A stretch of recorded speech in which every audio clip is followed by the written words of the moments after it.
Bismillahirrahmanirrahim. Assalamualaikum warahmatullahi wabarakatuh. Bertemu lagi dengan Pak TW pada channel ini. Nah, kali ini kita akan membahas tentang kemagnetan dan pemanfaatannya. Ya. Nah, pada pokok bahasan pemanfaatan medan magnet pada migrasi hewan. Namun sebelum kita lanjutkan video pembelajaran ini, silakan untuk menekan tombol subscribe-nya, kemudian like, komen, dan share agar channel ini terus bermanfaat. Nah, medan magnet bumi itu merupakan daerah di sekitar bumi yang masih dipengaruhi oleh gaya tarik bumi. Sebagian besar hewan memanfaatkan medan magnet bumi untuk mempertahankan kelangsungan hidupnya. Hewan mampu mendeteksi medan magnet bumi karena di dalam tubuh hewan terdapat magnet. Nah, fenomena seperti ini disebut dengan biomagnetik. Medan magnet bumi juga dapat membantu hewan dalam menentukan arah migrasi, mempermudah upaya mencari mangsa ataupun menghindari musuhnya. Nah, medan magnet bumi itu salah satunya dimanfaatkan untuk migrasi burung ya. Beberapa jenis burung seperti misalnya burung elang, burung layang-layang, nah itu melakukan migrasi pada tiap musim tertentu.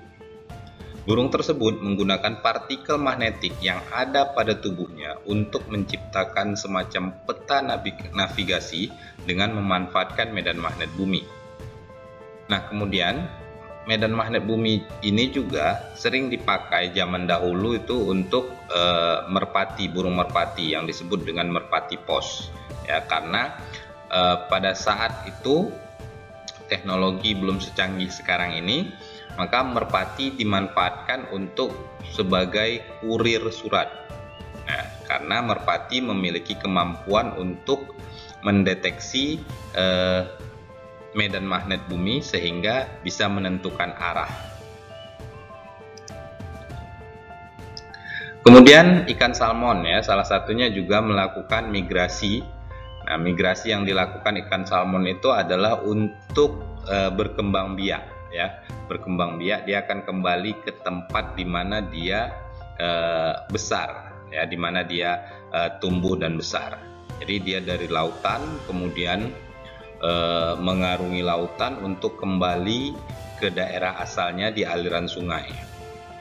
Nah, kita lihat ikan salmon adalah ikan yang hidup di Samudra Atlantik dan Samudra Pasifik. Nah, ikan salmon merupakan ikan yang melakukan migrasi untuk berkembang biak. Ikan salmon memiliki kemampuan untuk kembali ke aliran sungai air tawar tempat awal mereka menetas dan tumbuh setelah berenang ribuan kilometer mengarungi lautan.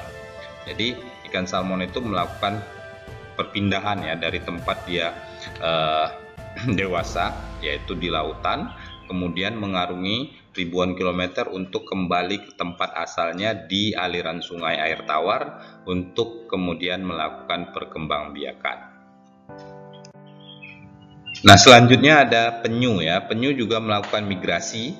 Nah, namun penyu itu biasanya melakukan migrasi individual ya, tanpa beriringan dengan penyu yang lain.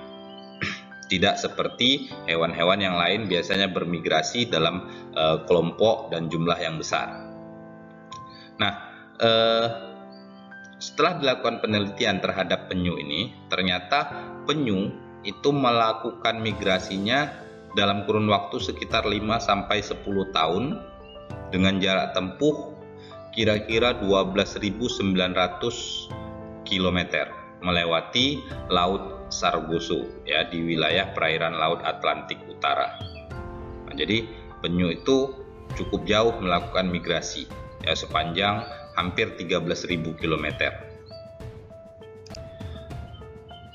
Lalu kemudian ada lobster duri yang melakukan migrasi ya. Nah, ini merupakan jenis lobster air laut yang melakukan migrasi. Nah, seorang ilmuwan bernama Kenneth Lohman itu melakukan penelitian terhadap kemampuan lobster duri untuk mendeteksi medan magnet dengan cara meletakkan lobster duri ke dalam bak air yang dapat diatur medan magnetnya. Nah, setiap kali medan magnet diubah oleh si Kenneth ini, lobster duri akan selalu menyesuaikan diri untuk tetap bergerak menuju arah kutub utara.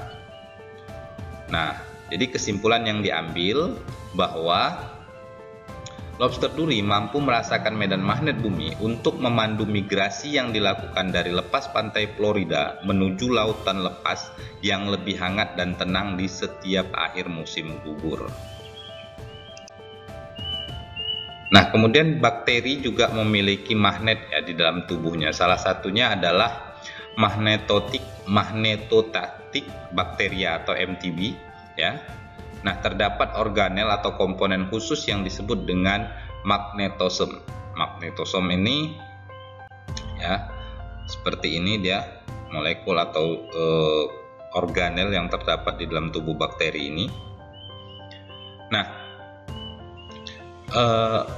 bakteri magnetotaktik ini merupakan kelompok bakteri yang mampu melakukan navigasi dan bermigrasi dengan memanfaatkan medan magnet. Beberapa jenis bakteri ini memiliki flagel, ya, flagel itu alat gerak seperti ini, yang berfungsi sebagai pendorong saat bergerak. Jadi kemampuan dia bergerak itu dipicu oleh adanya flagel yang dimiliki di ujung daripada tubuh bakteri. Nah, magnetosom itu tersusun atas senyawa magnetik ya, yaitu Fe3O4 atau greigate ya, Fe3S4 yang memiliki sifat kemagnetan jauh lebih besar, jauh lebih kuat dibanding dengan magnet sintetis yang biasa kita temukan atau yang biasa dibuat oleh manusia.